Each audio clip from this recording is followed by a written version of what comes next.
안녕하십니까. YBC 뉴스 김주희입니다. 경기도가 청년들을 위한 일자리 정책을 내놓으면서 16일 브리핑을 가졌습니다. 남경필 도지사는 브리핑에서 중소기업에서 일하는 청년들에게 직접 투자하는 사업을 추진하겠다고 말했습니다.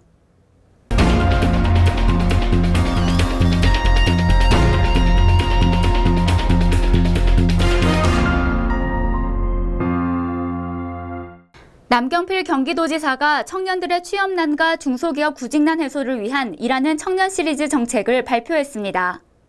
대기업과 임금 격차를 줄이고 근로 여건 개선을 통해 청년들의 일자리 문제를 해결하겠다는 겁니다.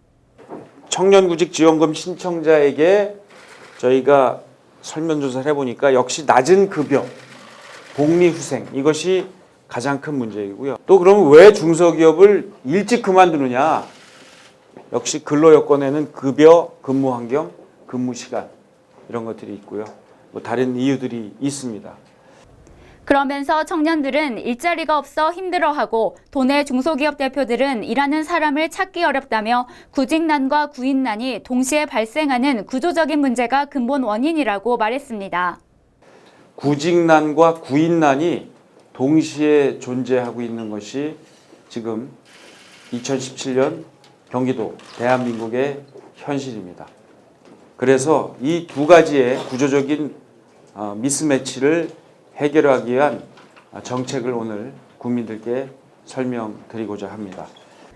도가 추진하는 3대 청년 일자리 사업은 일하는 청년 연금, 청년 마이스터 통장, 청년 복지 포인트 등 3가지 사업을 말합니다.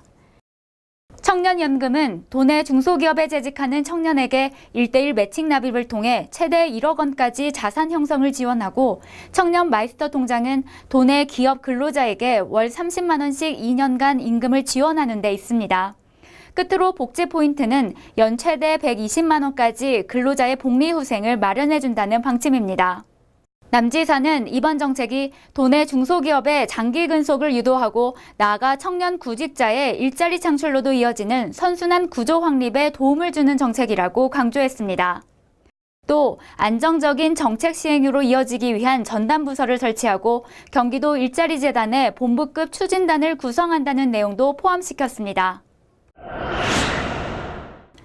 이번 도가 추진하는 일하는 청년 일자리 사업은 실업난이 심각한데도 중소기업은 여전히 인력난에 시달리는 이른바 미스매칭 상황을 해결하기 위한 것으로 추진 배경을 설명했는데요.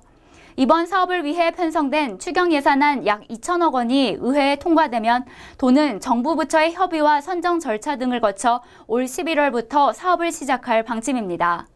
이번 정책 시행이 낮은 급여 등을 이유로 중소기업을 기피했던 청년들에게 일자리 문제를 해소해 줄 수 있을지 여부는 지켜봐야겠습니다.